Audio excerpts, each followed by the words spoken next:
그분은 저에게 이런 얘기를 했습니다. 오늘 하나님께서 나에게 어디에 가면 콩나물값을 싸게 살 수 있는지 가르쳐 주었습니다. 지난주에는 자녀를 어떤 학교에 보내야 좋은지 가르쳐 주었습니다. 나는 날마다 하나님의 음성을 듣고 있습니다. 성도 여러분, 이분이 들었던 이 음성이 정말 하나님께로 온 음성일까요? 판별해야 되죠. 만일 하나님의 음성이 아니었다면 어떤 음성이었을까요? 성도 여러분, 일일이 지시해주고 알려주시는 그런 방법으로 소통하려고 하면은요, 사탄이 들어와서 개입하기 시작합니다. 사탄이 날마다 찾아와서 자신의 음성을 들려주게 될 것입니다. 그러면 여러분이 두 음성을 날마다 들으면서 그것을 분별하셔야 돼요. 얼마나 혼돈스러울까요? 오늘 많은 사람들이 그럼에도 불구하고 하나님의 음성을 듣기 원하죠. 그런데 문제는 하나님의 음성을 우리가 정말 분별할 수 있는가?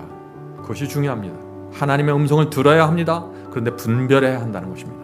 사람마다 하나님의 음성을 듣는 방법이 독특합니다. 어떤 사람은 성경을 펼쳤을 때 처음 눈에 들어오는 성경절이 하나님의 음성이라고 생각해요. 여러분들 그런 생각 해보신 적 있습니까? 어떤 사람은 기도할 때 떠오르는 생각과 느낌, 그것이 하나님의 음성이라고 생각하죠. 정말 우리가 그런 식으로 판단할 수 있을까요? 중요한 일을 결정하다 보면은요, 우리의 마음속에 많은 생각과 소원과 감정이 지나쳐 가는데 어떻게 그 중에서 정확하게 어떤 것이 하나님의 뜻이라고 우리가 분별할 수 있을까요? 내 삶에 대한 하나님의 뜻을 우리가 어떻게 찾아낼 수 있을까요? 이런 질문에 대한 답이 있는데 예수께서 그 답을 주셨습니다. 그것은 아주 간단한 답입니다. 이것입니다. 요한복음 10장입니다. 요한복음 10장 2절부터 4절입니다. 양은 목자의 음성을 듣나니 그가 자기 양의 이름을 각각 불러 인도하여 내느니라. 수많은 양들이 있는데 이 목자는 그 양들의 이름을 각각 개인적으로 불러낸다는 것입니다. 자기 양을 다 내어놓은 후에 앞서가면 양들이 그의 음성을 아는 고로 따라오되.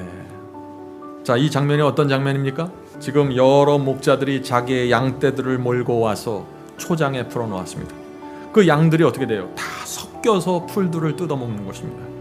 자, 그런데 우리가 그 모습을 보면 이 양이 누구 거고 저 양은 누구 거고 구별할 수가 없는 것입니다. 다 비슷한 양들이 모여있기 때문에요. 그러다가 이제 저녁이 되면은 목자들이 어떻게 됩니까? 각자 독특한 음성으로 양들을 불러냅니다.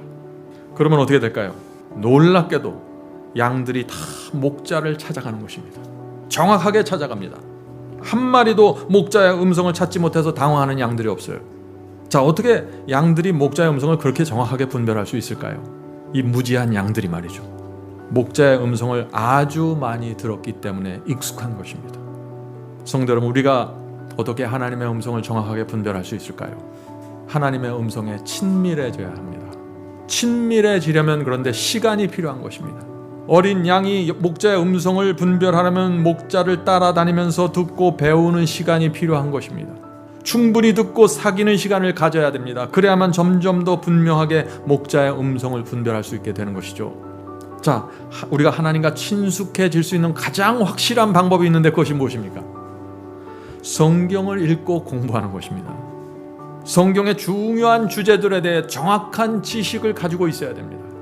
하나님은 당신의 마음과 소원과 뜻과 계획을 다 성경의 문자로 기록해서 박아놓았어요. 이것보다 정확한 것은 없는 것입니다. 그런데 오늘날 하나님의 음성을 들으려고 노력하는 사람들의 문제가 뭔지 아십니까, 여러분? 하나님의 말씀, 성경 말씀을 잘 모른다는 것입니다. 성경은 모르면서 음성만 들으려고 하는 것이에요. 교회 나온 지 얼마 안 되는 사람들까지 음성 듣는 세미나에 참석하는 것입니다.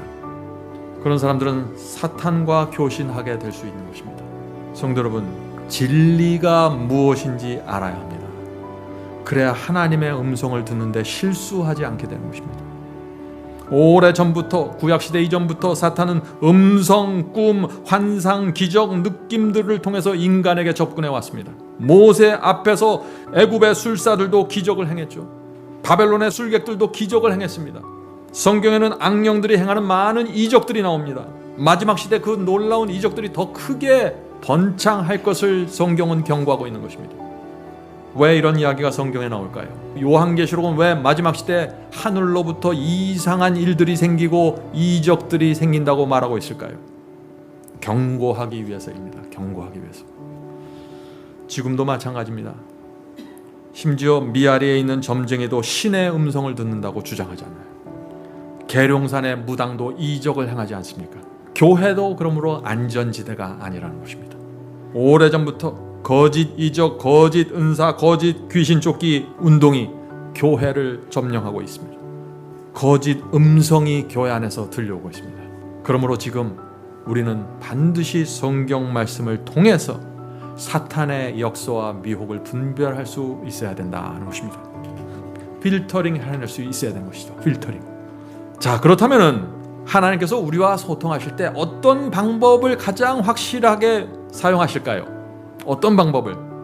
기록된 문자를 통해서 소통하신다는 것입니다. 성경 말씀을 통해서 하신다는 것입니다. 성경을 통해서 이렇게 예배드리라고 말씀하십니다. 성경을 통해서 11조와 헌금에 대해서 말씀하십니다. 성경을 통해서 귀신을 알려주시고 성경을 통해서 경제를 알려주십니다.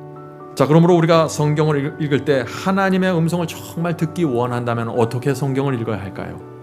나에 대한 하나님의 뜻이 무엇인지 살피면서 성경을 읽어야 됩니다. 우리가 성경을 이런 마음으로 살피고 읽고 공부하면 어떻게 될까요?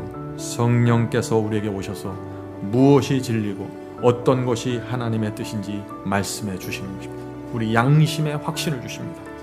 이 양들은요, 목자의 음성을 많이 듣고 익숙하면 익숙할수록 목자의 음성을 잘 알아듣고 따라가게 되는 것이죠.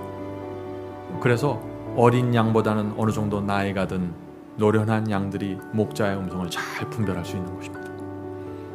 마찬가지로 성경의 진리를 분명하게 알면 알수록 우리는 하나님의 음성을 점점 더 분명하게 들을 수 있게 된다는 것입니다. 노련한 그리스도인이 되어야 된다는 것입니다. 진리에 대해서 익숙한 그리스도인 말이죠.